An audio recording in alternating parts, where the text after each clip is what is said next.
10 तक गिनूंगा। राम लिखते ही, पढ़ते ही, सुनते ही, देखते ही या दिखते ही मन में जो पहला विचार आता है उसे बांध कर रखिए। पूछूंगा 1 2 3 4 5 6 7 8 9 9 9 हाथ काट कर रख दूंगा ये नाम समझ आ जाए तो। कितनी दिक्कत होगी पता है राम समझ आ जाए तो।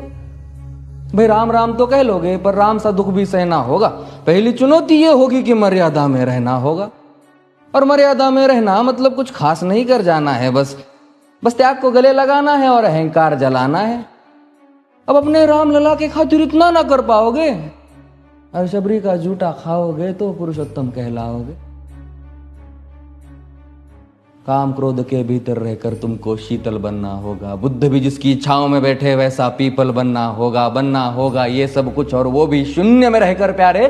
तब ही तुमको पता चलेगा कि कितने अद्भुत राम हमारे। सोच रहे हो कौन हूं मैं? चलो बता ही देता हूं। तुमने ही तो नाम दिया था मैं पागल कहलाता हूं।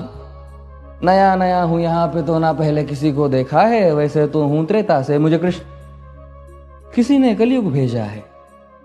भाई बात वहां तक फैल गई है कि यहाँ कुछ तो मंगल होने को है कि भरत से भारत हुए राज में सुना है राम जी आने को है।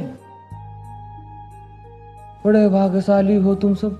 नहीं, वहां पे सब यही कहते हैं कि हम तो राम राज्य में रहते थे पर इन सब में राम रहते हैं। यानी तुम सब में राम का अंश छुपा है। मतलब वो तुम में आते हैं रहने। सच है या फिर गलत खबर? अगर सच्ची है तो क्या कहने। तो सबको राम पता ही होगा, घर के बड़ों ने बताया होगा। तो बताओ फिर कि क्या है राम। बताओ फिर कि क्या है राम। बताओ। अरे पता है तुमको क्या है राम? या बस हाथ धनुष तरकश में बांध, या वन में जिन्होंने किया गुजारा, या फिर कैसे रावण मारा लक्ष्मण जिनको कहते भैया, जिनकी पत्नी सीता मैया। फिर ये तो हो गई वही कहानी, एक था राजा एक थी रानी। क्या सच में तुमको राम पता है? या वो भी आकर हम बताए? बड़े दिनों से हूं यहां पर, सब कुछ देख रहा हूं कब से। प्रभु से मिलने आया था मैं, उन्हें छोड़कर मिला हूं सबसे। एक बात कहूं अगर बुरा ना मानो, नहीं तुम तुरंत ही क्रोधित हो जाते हो। पूरी बात तो सुनते भी नहीं, सीधे घर पर आ जाते हो।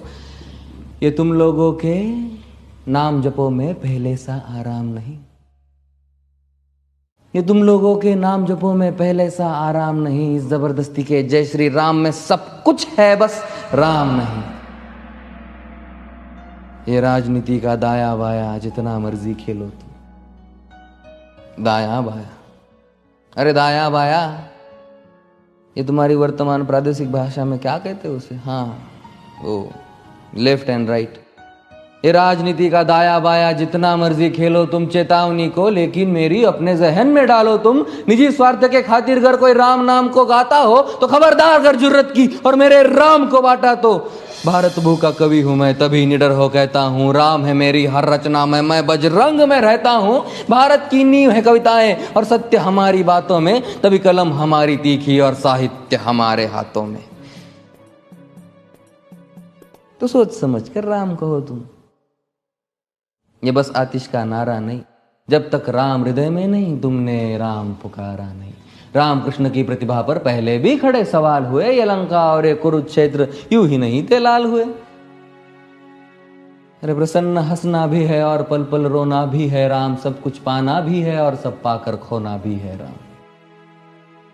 ब्रह्मा जी के कुल से होकर जो जंगल में सोए हो, जो अपनी जीत का हर्ष छोड़ रावण की मौत पे रोए हो। शिव जी जिनकी सेवा खातिर मारुत रूप में आ जाए। शेष नाग खुद लक्ष्मण बनकर जिनके रक्षक हो जाए। और तुम लोभ क्रोध अहंकार छल कपट सीने से लगाकर सो जाओगे तो कैसे भक्त बनोगे उनके, कैसे राम समझ पाओगे?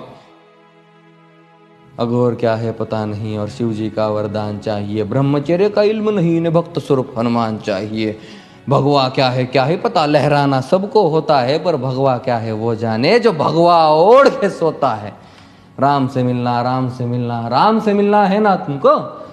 निश्चित मंदिर जाना होगा पर उससे पहले भीतर जा संग अपने राम को लाना होगा। जय सिया राम। और हाँ, अवधपुरी का उत्सव है, कोई कसर नहीं, सब खूब मनाना। मेरे प्रभु है आने वाले, रथ को उनके खूब सजाना। वो द्वापर में कोई राह तक है, मुझे उनको लेने जाना है। चलिए तो फिर मिलते हैं, हमें भी अयोध्या आना है। जय सिया राम। फिर से